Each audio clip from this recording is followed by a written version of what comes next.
Hello everyone, बिहानीको काम सकेर म चाहिँ घिउहरू खाँदै भिडियो एडिट गर्दै हेर्नुहोस् ल। हेलो नमस्ते सबैजनालाई, सबै सन्चै हुनुहुन्छ होला। म नि एकदमै सन्चै छु। आज बिहानीको काम हेर्नुहोस् है। मेरो बिहानै 5 बजे उठेँ। 5 बजे उठेर सबै धुन जति लुगाहरू माथि मसिनमा धुनको लागि हालेँ। मसिन घुमाएर फेरि अरू काम गर्न लागेँ। म चाहिँ जति नि लुगा धोइसकेको थियो त्यो चाहिँ लुगाहरू निकालेर मैले धुपमा राखेँ। मसिनमा आधी जति लुगाहरू त धोइसकेको थियो। जति नै धोइसकेको लुगाहरू मैले सुकाउन भनेर यसरी निकाल्दै उता राखेँ, धुपमा राख्न भनेर निकालेर फेरि तल मसिन घुमाएर फेरि तल जान्छु। म मसिनमा धुन जति भिजाएको लुगाहरू बाल्टीमा थियो त्यो चाहिँ मसिनमा हालेँ। फेरि तल गएर तल चाहिँ थोरै काम थियो। माथि मसिन चाहिँ माथि बाथरुम छ, बाथरुममा यता मसिन माथि राखेको छ भने तल चाहिँ बाथरुम साफ गर्नु थियो। तल गएर बाथरुम साफ गरेँ। यसरी बाथरुम साफ गरेर छोरो उठ्छ कि भनेर छिटो सबै काम बिहानै गर्छु म चाहिँ।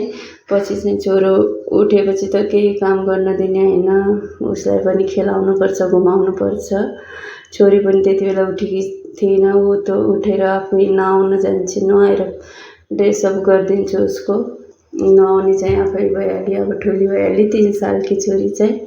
मैले यसरी बाथरुम धोएँ। बाथरुम धोएर फेरि वासपेस पनि धोनु थियो, वासपेस पनि धोएँ। त्यहाँ वासपेस डेलीको काम त हो नि, बाथरुम वासपेस यस्तै बिहानीको काम। पछि घाम आएपछि यता कसले काम गर्न सक्छ, एकदमै घाम हुन्छ यता चाहिँ, धेरै नै घाम हुन्छ। बर्खाको मौसममा पानी पनि कहाँ पर्छ र थोरै पानी पर्छ, यता पानी परेन। बर्खा लागेको जस्तो पनि हुँदैन उता नेपालको जस्तो, यता पानी नै पर्दैन। फेरि मैले पनि नुहाएर तुलसीमा पानी हालेँ। नुहाइसकेर तल छोरो चाहिँ उठेर आवाज दिन लागिसकेको थियो। आमासँग सुताएर म काम गर्दै थिएँ। तल गएँ, फेरि छोरालाई समातेँ, उसलाई पनि यसरी घुमाएँ।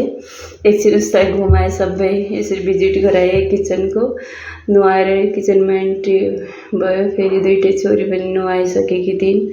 उसलाई नि रेडी गरेँ स्कुलको लागि। आज वेडनेसडे, उसको एक्टिभिटिज हुन्छ आउटड्रेस। सनक्रिम मैले पनि छोरीको सनक्रिम लगाइदिएँ यसरी।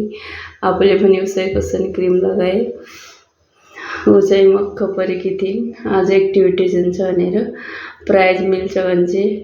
फेरि उसलाई स्कुल छोडेर आएँ। स्कुल जाँदा यसरी ऊ चाहिँ यस्तो, उसको क्यामेरा देखायो भने एक्टिङ अलगै गर्छ उसले चाहिँ।